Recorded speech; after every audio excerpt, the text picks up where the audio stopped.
ESPN's Tom Hart joining us here on Halftime. He is in Hoover, too. Got the SEC tournament starting tomorrow at 9:30 in the morning with Alabama and Georgia. Hogs will get the winner of that game. And we're just hoping that the weather holds out. It looks like it actually might tomorrow and maybe Wednesday. Tom, how you doing? How's Hoover treating you so far? I have yet to arrive, so I'm currently battling the thunderstorms that remain between Hoover and Atlanta. I have not packed much. I have packed my patience and a poncho, and I imagine I'm going to need both of them, especially early in the week. Tom, you don't do road laundry, do you? I'm on a 13. Potentially, if Arkansas goes to the end, which right now would be, I don't know how many people think they make it to Sunday here in Hoover. I've done road laundry in Hoover and in Omaha. I'm wondering if you've ever had to do road laundry, and if maybe you're thinking you might this week. No, I don't want to say never. I've been in scenarios where back-to-back trips have put me in a scenario where I've had to do that. But Phil, from your perspective, as menial a task as laundry is, road laundry has to be the best kind of laundry because that means the team's still playing. Absolutely. That's what I figured it out in 2018. I want to have a goal every year, and it's to do laundry in some weird laundromat in Omaha, Nebraska. I never realized that was going to be a goal of my life, but now on an annual basis, it is. You have figured it out, Tom. Yeah, that's one of the secrets to travel. You can meet people wherever you want. You can meet them at the restaurant, at the bar, or you can run into some folks at the laundromat in random town USA, and you can really get to know the populace of your new city. Well, you've gotten to know Arkansas baseball over the years, and certainly this season too. I know you called one of the games against Ole Miss. You were on Friday's call in their 8-6 loss against Alabama. And what I think we've been used to is there's always been a pitcher, whether it's been a Kevin Kopps out of the bullpen or it's been a starter like a Blaine Knight or an Isaiah Campbell, that has been the steadying force for this pitching staff. And early in the season, Connor Nolan was that guy. He's been shaky recently, and it's kind of, for me right now, Tom, the problems with Arkansas baseball begin and end with starting pitching. You know how starting pitching can be the backbone of a team, and it was for Arkansas for a long time. But right now, that, to me, is the top reason why they're scuffling a bit. Well, I haven't had the liberty of watching every one of Connor's starts, but watched him as close as I was allowed to get on Friday. And it doesn't really add up. I mean, you've got two pieces. You've got a ground ball pitcher and the best defense in the SEC, one of the best double play combinations in all of baseball. Not just turning the routine ones, but those two guys have the ability to turn tough double plays. And Chris Burke and I discussed this on the air the other night. He thought the shift really hurt Connor multiple times. Just seeing eye ground ball after seeing eye ground ball that snuck through, or a guy in the wrong place, and you get burned by a low percentage ground ball the opposite way. To me, that's all.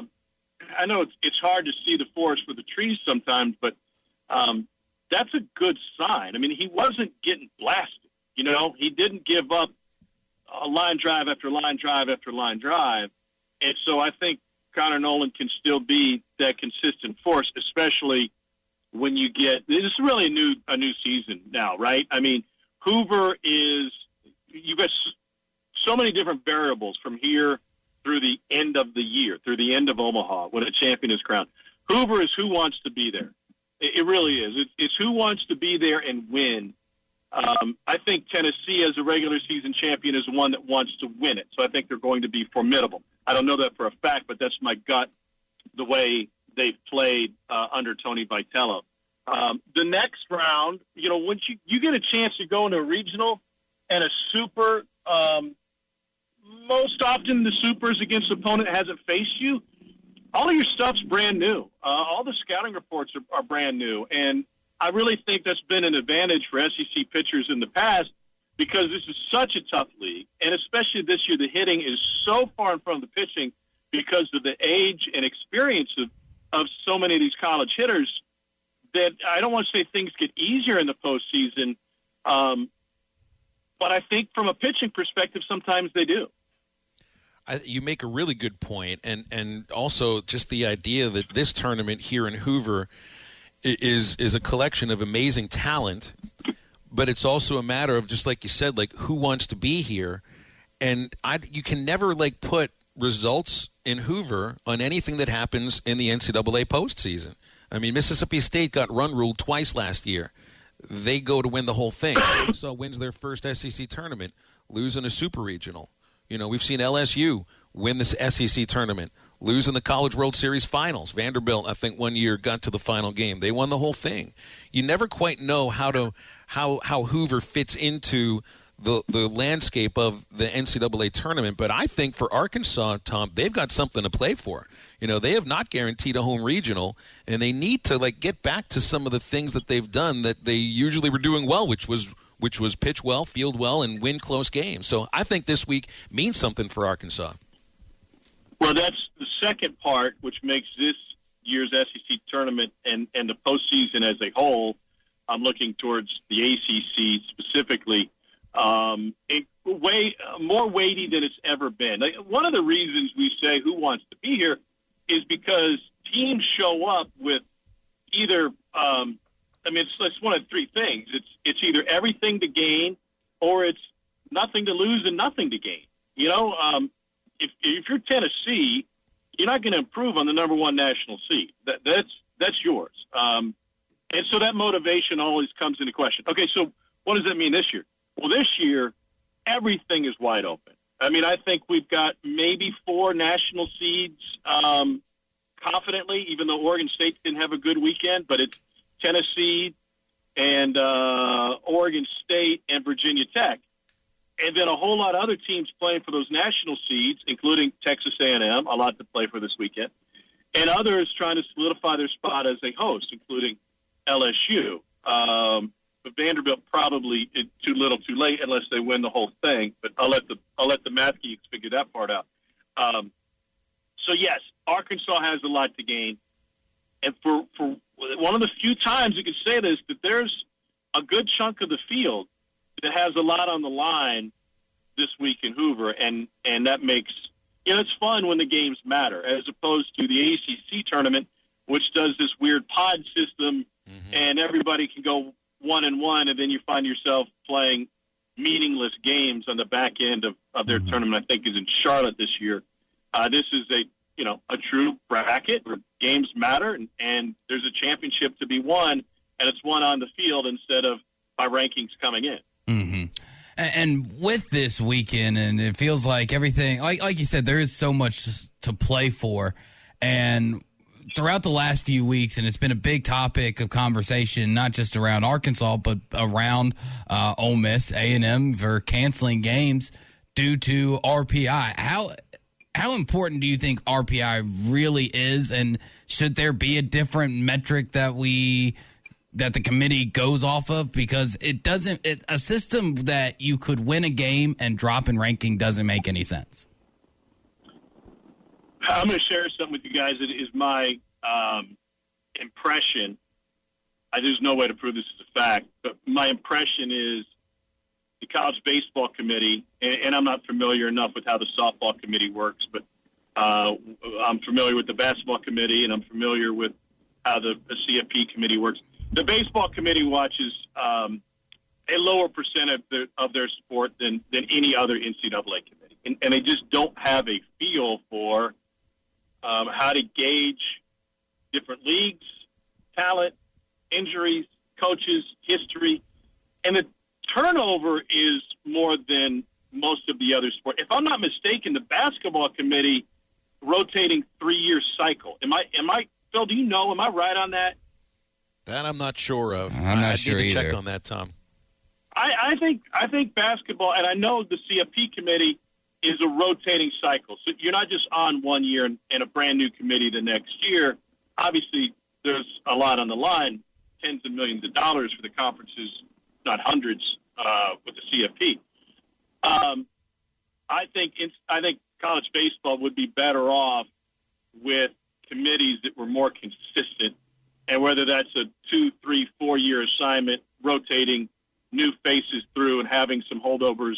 Because what happens is I can't answer the RPI question, because what mattered last year doesn't necessarily matter this year. There is no track record because it's a brand new committee. And what they did 2 years ago, 3 years ago, 4 years ago, may be used as a suggestion for the folks that are in the room now, but it's hardly used as gospel.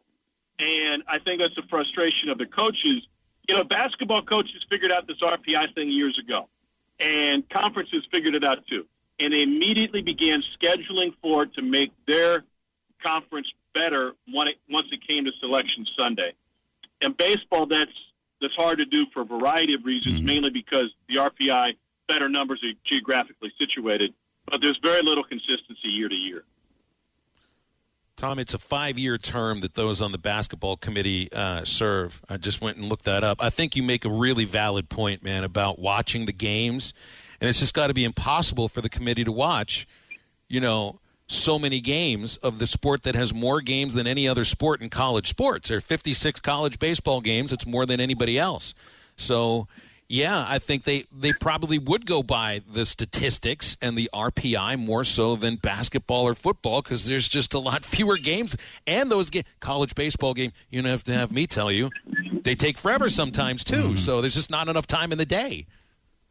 And there's another element, which is parity, right? I mean, we generally know who's going to be a strong college basketball program in November, and we certainly know January 1st with few exceptions.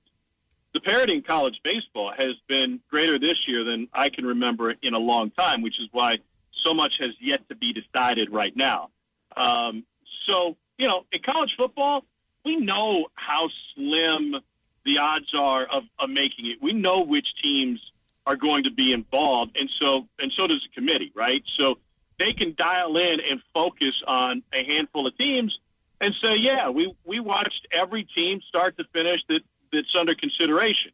That's impossible in baseball. Now, that might be the reason, a good reason why we don't seed 1 through 64, but until we get to that point and we continue to seed based on geography and other variables, it will never be an even playing field once you get to the postseason.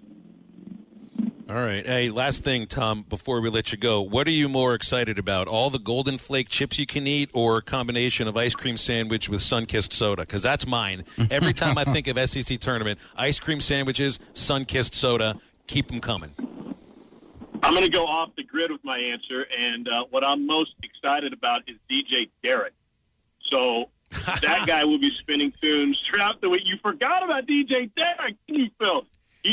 That guy is the one that gives you energy, despite the fact that Sunkist is readily available in Diet Dr. Pepper. He's the one that gives you energy when you had 2 rain delays and an extra inning game, and it's now 2 o'clock in the morning, and you're still calling the game. So my vote goes to the guy on the wheels of steel. I'm changing my vote. I'm going to him too. Thank you for reminding me of that, Tom, and I'll see you at the laundromat, okay?